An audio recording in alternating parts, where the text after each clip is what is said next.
I'm going to do something a little bit different. This is the iPhone 11 Pro. It starts at $999 for the base model of 64 gigabytes of storage. It has 3 cameras on the back, a wide, an ultra wide, a telephoto, wireless charging, IP68 water resistance, and it actually comes with a fast charger. I think it's a really good phone if you have the money to spend and you want one of Apple's best phones. And I'm going to start off by how it looks and feels. I mean, how does it differ from last year? From the front, it is almost indistinguishable from the 2017 10 to the 2018 10s model. It's when you get to the back that you can start to notice some of the real differences. The back has kind of like a matte, soft touch finish, and it's really nice to hold in the hand.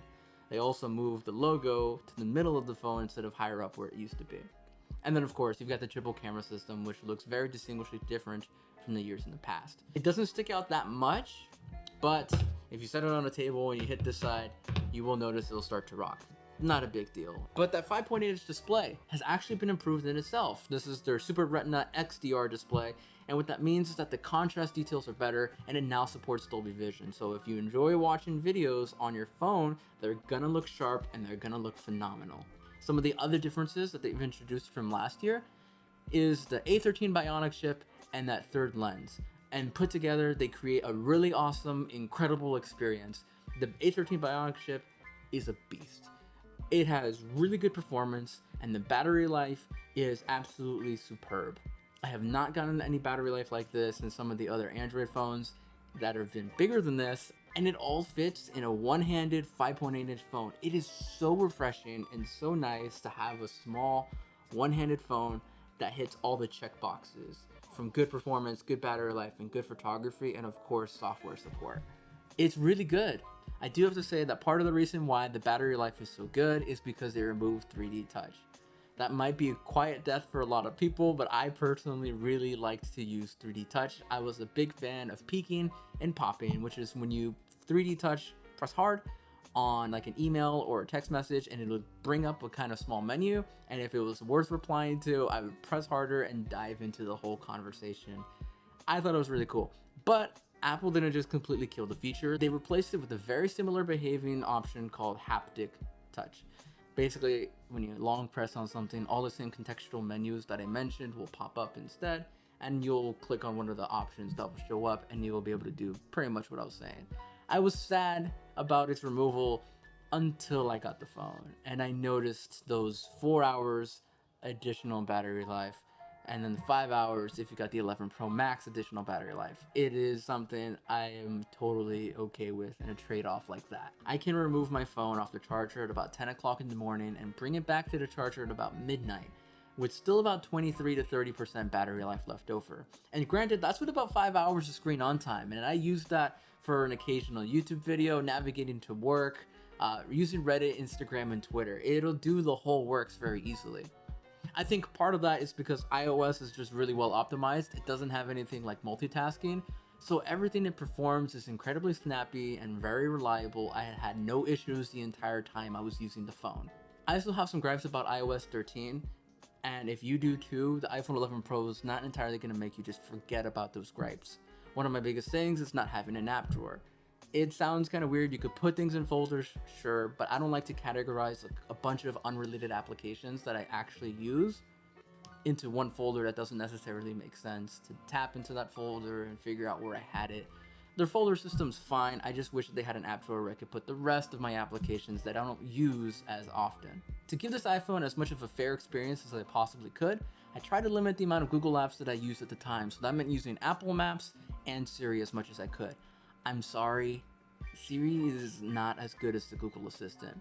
She does very simple tasks very well and very easy. If you want to set a timer, navigate to a place, or if you want to go ahead and send a message, she will do those easily. But if you're more interested in asking your assistant to tell you a little bit more about something, then I have to give it to the Google Assistant, because she not only answers more natural and gives you more contextual information to what you were looking up, it is just easier to look at. Whatever Siri brings up, if she understood your question at all, is just not the best. Apple Maps works fine though. And now I'm gonna dive into one of the biggest things that I love about this iPhone. It's camera. The camera. Triple camera system. You've got a standard wide, you've got an ultra wide, and you've got a 2x telephoto zoom, and put together they have some amazing photos coming out. And it's actually pretty cool. The standard iOS layout for the camera is pretty appealing and easy to use. I thought it was going to be a little bit different with the introduction of the 3 lenses, but it's very easy. You've got the 0.5 for the ultra wide, the 1x for the standard wide, and the 2x for the 2x telephoto zoom. Easy to use. Something I think that's kind of cool though is when you're using things through your viewfinder, you'll be able to see a little bit on the side that'll tell you, hey, if you use the ultra wide, this is what you'd be looking at the screen. It's encouraging for people to use the lenses, and it's really, really cool and easy to use. I don't know if it's the A13 Bionic chip or the ultra wide lens that lets you use night mode, but they introduced night mode this year, and it is really, really good. It competes with the other brands very easily. It was one of the biggest complaints about the iPhones throughout all of its history, and I don't have that complaint anymore. Night mode automatically kicks on when it's in a dark situation, and it'll show you what the photo would look like afterwards. You press it, you take the photo, it comes out good. Right now it works with the wide and the telephoto, but not the ultra wide, but that's not the end of the world for me because its photos come out really good. And I tested this night mode against the other smartphones, and personally, one of the things that I do appreciate about the iPhones is that it retains the fact that it is still a nighttime photo. You're gonna see in the shootout that I have coming out later, but sometimes the Pixel and the Samsung will brighten up things to the point where it doesn't look like it's a nighttime photo anymore, which is good for photography reasons, but not good at capturing the moment reasons. But overall, all the photos come out really good. They're clear, they're bright, and they have really good dynamic range.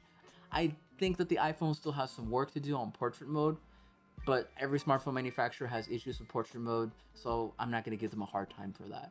Of course, when it comes to video, we already know that the iPhone has some of the best video, shooting up to 4K 60 frames a second. Its dynamic range is clear cut, and its stabilization is amazing. The iPhone 11 Pro is a really good smartphone. It's easy to hold in one hand with a razor sharp display.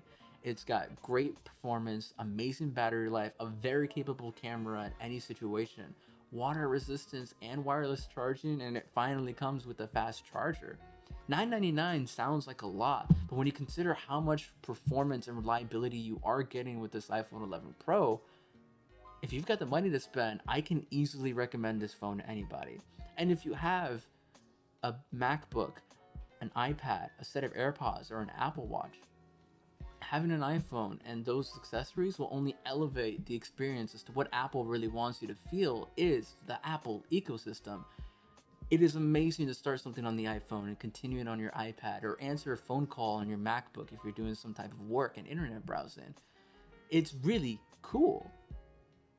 So, again, like I said in the beginning of the video, the iPhone 11 Pro is a really good phone.